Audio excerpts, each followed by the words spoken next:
So the Sussexes have been on paternal leave, or at least they were meant to be.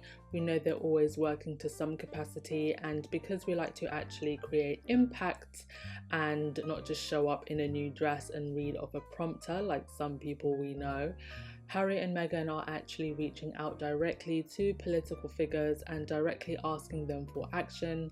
This is not something that you can do if you are a working royal, although now that Harry and Meghan have done this, I'm sure they will be bending those stupid protocol rules. And what am I referring to? Harry and Meghan wrote directly to Democrat leaders Chuck Schumer and the current Speaker of the House, Nancy Pelosi, regarding implementing a paid parental leave policy for all. For those of you who are not American and don't know much about American politics, in the US, the presidential house of succession is president, vice president, and speaker of the house. So if the first two were taken out for any reason, the speaker of the house would take command, and Schumer is the Senate Majority Leader as voted for by his party, the Democrats. So these are two very high-ranking politicians. And of course, we know that putting pen to paper and reaching out to political figures is not anything new to Meghan. She did it as a kid and caught the eye of Hillary Clinton and Procter & Gamble, where we know that she had a sexist television ad changed. So the letter was written on behalf of the organization called Paid Leave for All, and according to their figures, only 21% of US workers have access to paid family leave through their employer. So the US is one of the few developed nations where parental leave is not a guaranteed part of your working rights. So it really does fall on the employer to give you leave. And as a result, nearly 1 in 4 employed mothers return to work within 2 weeks of giving birth. Paid for leave feel like the current laws in the US aren't keeping up with the needs of families in the 21st century economy.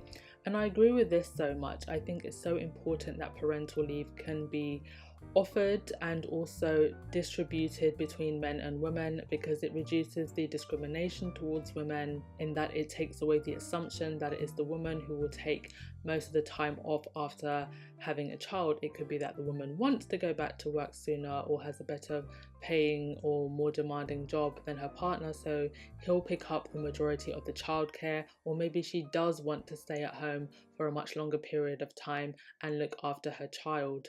And I do think that this conversation actually goes beyond just paid leave for all. I think we also need to be talking more about flexible working, especially now in an era of working from home. There should not be an excuse for companies to not offer more flexible working. So I hope that's something else that also comes after this campaign that Paid for Leave are working on.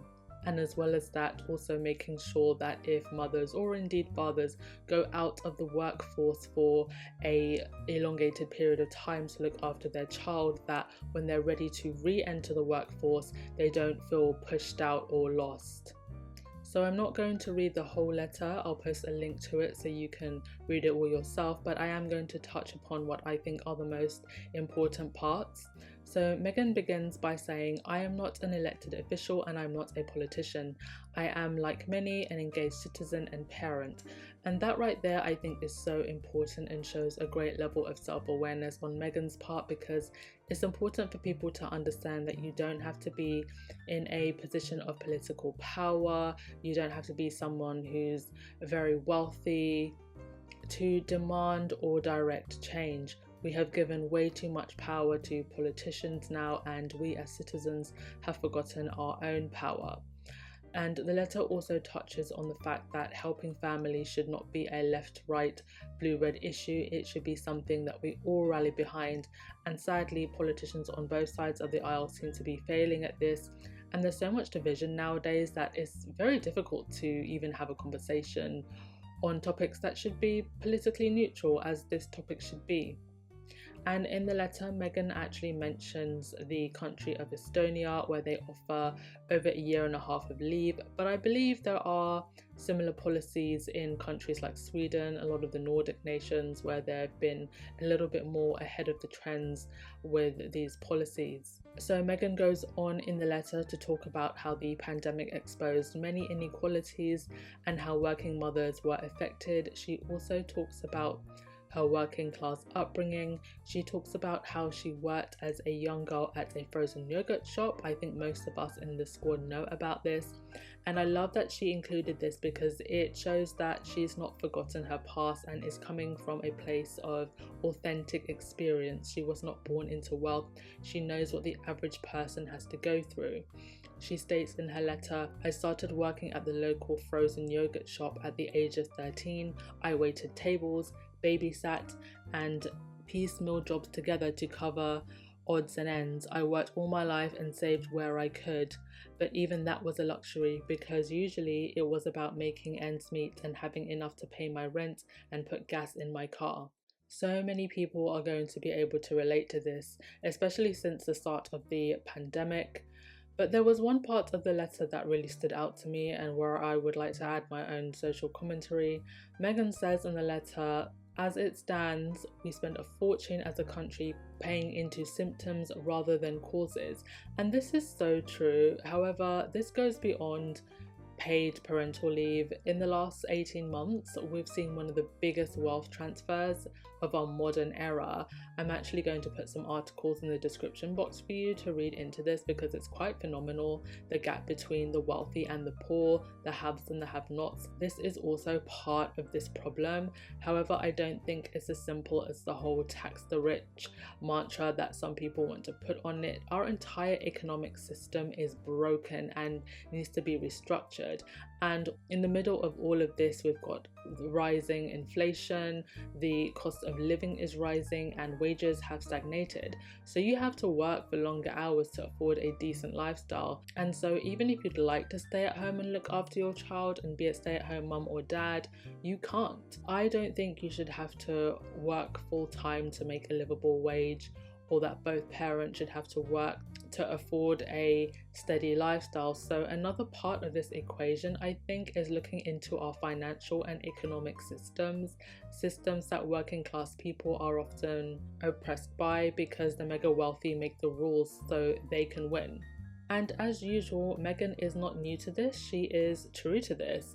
This isn't the first time that Meghan has spoken out for an organisation about working women and the wage gap. She did an ad for the National Women's Law Centre sometime back when she was an actress on Suits.